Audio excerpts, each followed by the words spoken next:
Recently यूएसनी भारतावर 25% tariff लादले आणि सगळीकडे बोंबाबोंब झाली, मार्केट पडायला सुरुवात झाली, लोक विचलित झाले. आता या घटनेमध्ये दोन प्रॉब्लेम आहेत. पहिली गोष्ट ही आहे की त्या टॅरिफचा आपल्यावर काय परिणाम होणार आहे. तर भारताचा जो ट्रेड आहे यूएस बरोबर that is 3.5% of the GDP. So it will have some impact. काय इम्पॅक्ट होईल, किती इम्पॅक्ट होईल याच्यावर बोलण्यात काही अर्थ नाही, कारण ही घटना जी आहे ही आपल्या कंट्रोलच्या बाहेर आहे. अनफॉर्च्युनेटली अशा घटनांमुळे अनेकदा लोक स्वतःचे फायनान्शियल प्लॅन्स किंवा स्वतःचे इन्व्हेस्टमेंट प्लॅन्स बदलून टाकतात, which is very very bad. Basically हे लक्षात घ्या की युएस गव्हर्नमेंट किंवा कुठल्याही देशाची गव्हर्नमेंट आपल्या देशाबरोबर कसं डील करते ह्या घटनेवर आपला कुठलाही कंट्रोल नाही. आपला एकाच गोष्टीवर कंट्रोल आहे, ते म्हणजे आपली गुंतवणूक आणि आपलं वेल्थ बिल्डिंग सातत्याने चालू ठेवणे. सो या घटनेतनं हाच बोध घ्यायचा की जगामध्ये जे काही होतंय त्याच्यावर माझा कंट्रोल नाहीये, मात्र माझ्या इन्कम मध्ये आणि माझ्या इन्व्हेस्टमेंट्समध्ये जे काही होतंय त्याच्यावर सर्वस्वी माझा कंट्रोल आहे.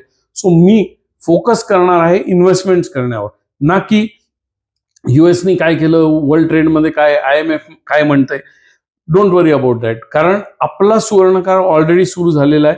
भारतीय इकॉनॉमीची घोडदौड कोणीही थांबवू शकत नाही. मध्ये मध्ये असे स्पीड ब्रेकर्स येतील, once in a while tyre puncture होईल, पण त्यांनी आपला प्रवास थांबत नाही. आणि आपण आपलं उद्दिष्ट जे खूप मोठं आहे, आपल्या सेंटेनरी इयरमध्ये आपल्याला भारतीय इकॉनॉमी ही $30 ट्रिलियन करायची.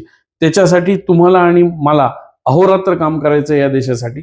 आणि जागतिक पातळीवर लोक असे आपल्याला त्रास देणार आहेत, त्याच्याकडे कानाडोळा करा. आपली घोडदौड चालू ठेवा, आपलं स्वतःचं वेल्थ क्रिएशन करा, स्वतः श्रीमंत व्हा. तुम्ही श्रीमंत झाले आणि हाच ध्यास प्रत्येक भारतीयाने घेतला तर प्रत्येक भारतीय श्रीमंत होईल आणि मगच हा देश श्रीमंत होईल. सो ह्या गोष्टींवर फोकस करू नका. These are all distractions. Just focus on your wealth building and don't worry about who is putting what tariff. अशा घटनांना एनर्जी देऊ नका ज्या तुमच्या कंट्रोलच्या बाहेर आहेत. तिथे तुमची एनर्जी आणि टाइम फोकस करा ज्याच्यावर तुमचा कंट्रोल आहे. Enjoy. Happy friendship day to all of you and have a good time with your friends. Bye bye.